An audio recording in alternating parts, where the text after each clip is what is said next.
kecelakaan itu mau mengantarkan anak saya ke sekolah. Jadi anak saya merasa bersalah gara-gara saya ya Abi jadi sakit terus nggak sembuh-sembuh gitu Ustaz.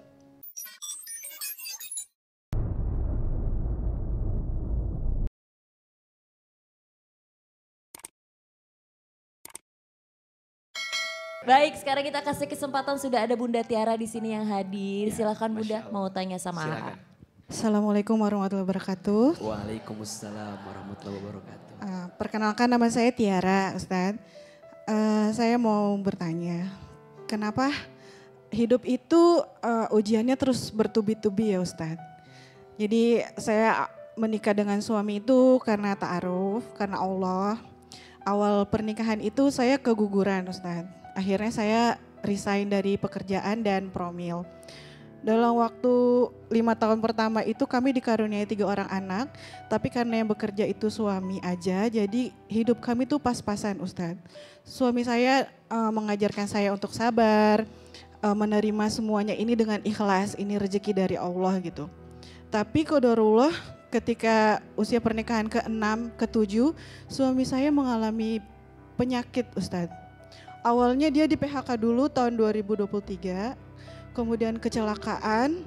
Dari kecelakaan itu divonis penyakit langka, yaitu pengeroposan tulang seluruh badan, yang akibatnya mengalami penyusutan sebanyak 20 cm tinggi badannya Ustaz. Komplikasi juga ginjal, jantung, dan infeksi paru-paru. Akhirnya dia harus cuci darah 2 kali seminggu. Kami bolak-balik ke rumah sakit. Qadarullah 40 hari sebelum pernikahan yang ke-8, beliau dipanggil oleh Allah kembali ke rahmatullah. Saya ingin bertanya Ustadz, kenapa pilihan hidup saya dan suami karena Allah itu terus ujiannya itu bertubi-tubi ya Ustadz? Setelah 30 hari suami meninggal itu, mama saya meninggal juga Ustaz. Dimana kondisinya sebelumnya mama saya itu tinggal bersama kami karena ayah sudah meninggal. Beliau mengalah karena suami saya sakit, pulang ke rumahnya bersama kakak saya.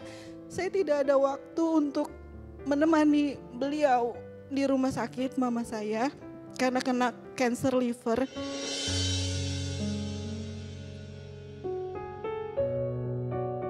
Pada saat saya pulang ke rumah orang tua saya untuk menjenguk orang tua saya juga, itu keesokan harinya beliau meninggal, Ustaz.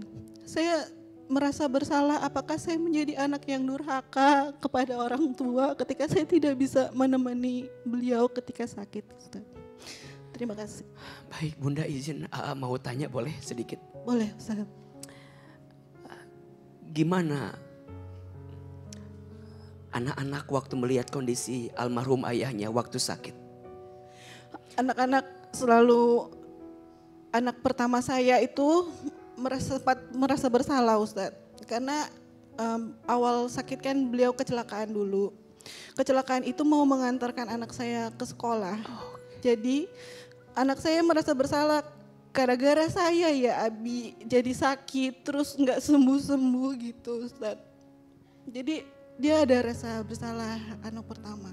Dan kedua yang ketiga tuh selalu nanya, Uma, Abi kapan sehatnya ya? Aku ingin main sama Abi, aku mau berenang sama Abi lagi gitu.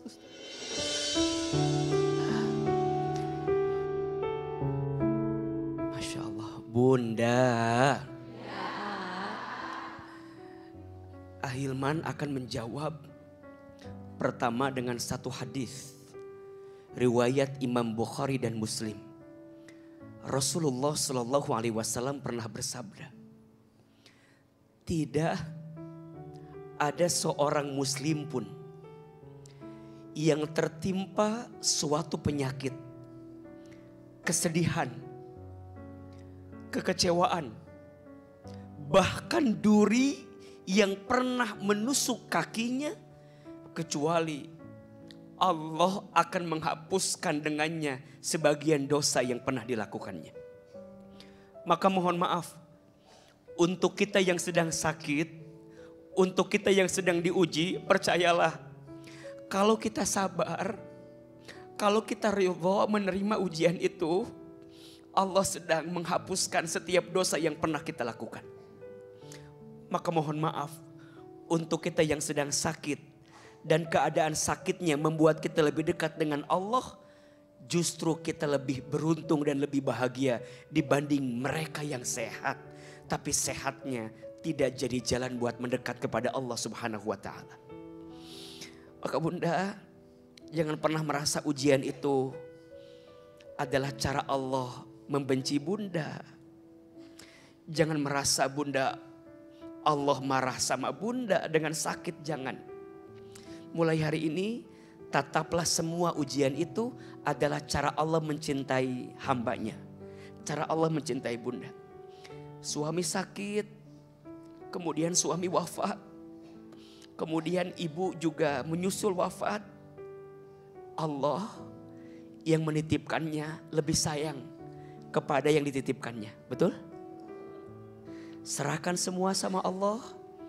Yakin Allah tidak mungkin meletakkan sesuatu yang bikin kita sakit kecuali Allah menyiapkan banyak kebaikan.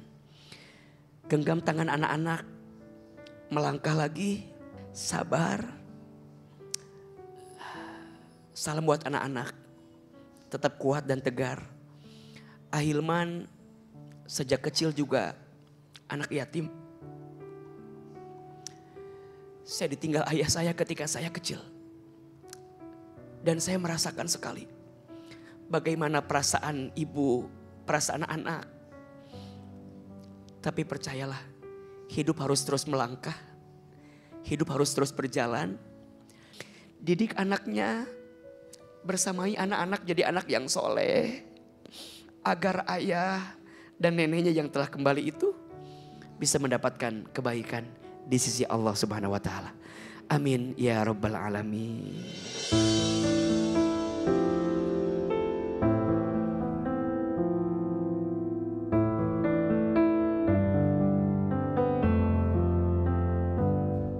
Jadi kayak, Abi mana ya? Aku mau main sama Abi gitu. Kalau yang kecil tuh masih menganggap Abinya tuh ada di rumah sakit gitu. Jadi dia masih belum paham kalau Abinya nggak akan pernah kembali lagi gitu. Hidup saya untuk anak-anak saya sekarang sampai berapa lama lagi sih di dunia ini gitu. Jadi nggak mau menyerah gitu. Alhamdulillah dapat kekuatan ya dari Ustadz ya. Terus juga Ustadz juga menjadi contoh buat saya sebagai orang tua. Optimis punya anak-anak yang soleh dan solehah kan, karena Ustadz juga bilang dia yatim sejak kecil gitu. Berarti kan ada harapan lah bagi saya untuk mendidik anak-anak saya jadi anak-anak yang soleh dan solehah. Kajian hati. Baik, selanjutnya kita langsung move on ya, bukan move up, move on dulu ke bintang tamu yang sudah hadir di sini, Mbak Baby Voice. Silahkan Mbak. Assalamualaikum Pak Ustadz. Waalaikumsalam warahmatullahi wabarakatuh. Perkenalkan, nama saya Baby. Saya ini berusia 32 tahun dan saya adalah ibu dari 3 orang anak. Qadarullah, saya adalah single mom. Saya memutuskan untuk berpisah dengan mantan suami saya di pernikahan ke-8 tahun. Saat anak saya berusia 6 tahun yang pertama, yang kedua berusia 4 tahun dan yang terakhir berusia 6 bulan.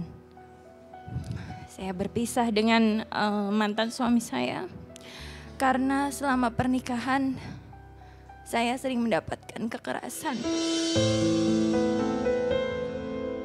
Baik secara verbal maupun secara fisik. Dan di pernikahan tahun pertama sampai tahun ketiga saya sering diremehkan karena saya tidak bekerja. Saya dibilang beban. Saya mendapatkan verbal abuse. Terus-terusan hampir setiap minggu saya mendapatkan kekerasan fisik juga. Kemudian saya memutuskan untuk berdaya. Saya bekerja kantoran. Kemudian saat anak saya sudah mulai banyak, saya memutuskan untuk berbisnis dari rumah. Untuk membantu mencari nafkah agar saya tidak mendapatkan kekerasan.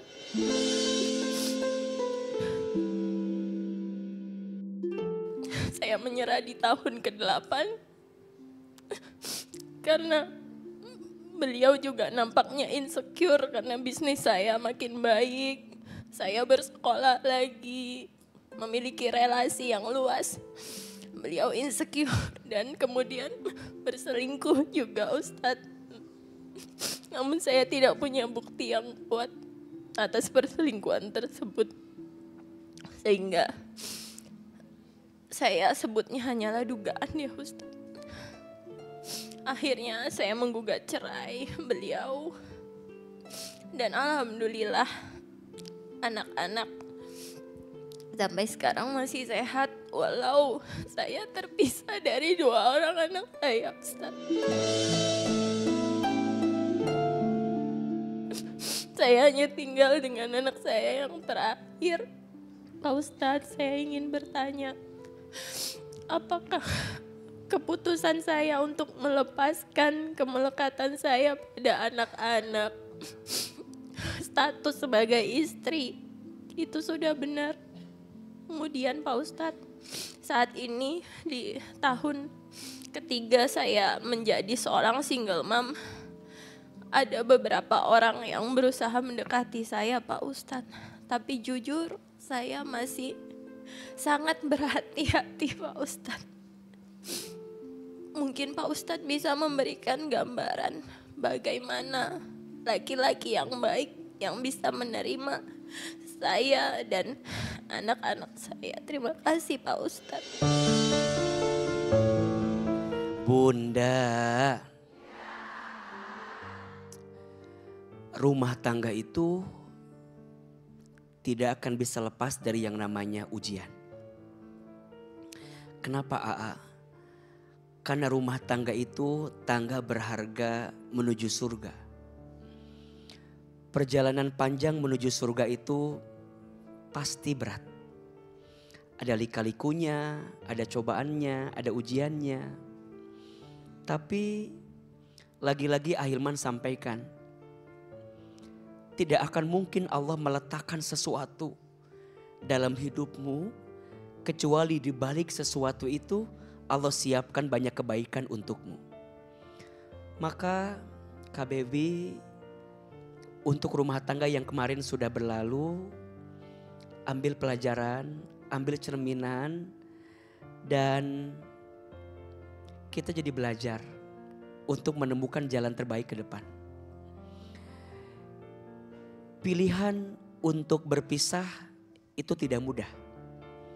Walaupun mohon maaf ya, pilihan berpisah itu harus dijadikan sebagai opsi yang paling terakhir ketika kita menghadapi permasalahan dengan suami, dengan pasangan kita. Beliau tadi menyampaikan ada sikap-sikap dari pasangannya yang tidak sesuai dengan syariat. Mohon maaf, melakukan kekerasan, haram hukumnya. Tidak boleh ada KDRT di rumah tangga. Kenapa? Karena rumah tangga yang diisi dengan kekerasan tidak akan mengundang malaikat rahmat datang ke rumah tersebut. Dan dalam hal ini juga mohon maaf, bukan hanya pada sisi laki-laki ya, tapi juga perempuan juga sama. KDRT bukan hanya tentang fisik, tapi juga verbal. Bagaimana izin ya, istri belajar menghargai suami, istri belajar memuliakan suami, suami juga belajar menyayangi istri. Pada akhirnya rumah tangga itu saling menyayangi, saling mengasihi, saling mengerti, saling memahami, saling memberikan jalan kebaikan untuknya. Kalau KBB merasa bahwa yang kemarin itu memang tidak hadirnya kebaikan, maka berpisah adalah jalan terbaik yang sudah dipilih. Dan menurut AA, jangan terburu-buru untuk menghadirkan orang yang baru sebelum kita sembuh dengan luka yang ada di hati kita. Agar kita belajar untuk memahami dulu semua arti dari apapun yang sedang terjadi hari ini. Wahai suami, walaupun istrimu punya pendapatan dalam hidupnya, bukan berarti menghilangkan kewajibanmu untuk memberi nafkah kepada istrimu. Jadi bukan berarti kan istri saya kerja, biarin aja, gak usah saya kasih, gak bisa. Tetap sebagai suami punya kewajiban memberi apa? Nafkah kepada istri, betul? Dan mohon maaf, istri juga jangan merasa jadi lebih tinggi posisinya ketika kita punya pendapatan dari suami kita. Apalagi kalau kita punya pendapatan lebih besar daripada suami kita. Jangan merasa kita lebih tinggi daripada suami kita. Insya Allah, kalau kita tahu posisinya, kita akan saling menjaga satu sama lain. Dan Ahilman percaya, pemimpin itu dibentuk, bukan diciptakan. Jadi bunda izin mulai hari ini bentuklah suami jadi apa? Pemimpin di keluarga. Agar dia punya kemuliaan. Dan ingat, suami, istrimu bukan pembantumu. Istrimu bukan seseorang yang bisa engkau rendahkan. Istrimu adalah pendampingmu. Yang kalau bukan karena doanya, tidak mungkin engkau sampai pada posisi yang kau dapatkan saat ini. Mudah-mudahan Allah jaga KBB dan seluruh keluarga rumah tangga kita dalam kebaikannya. Amin ya rabbal alamin.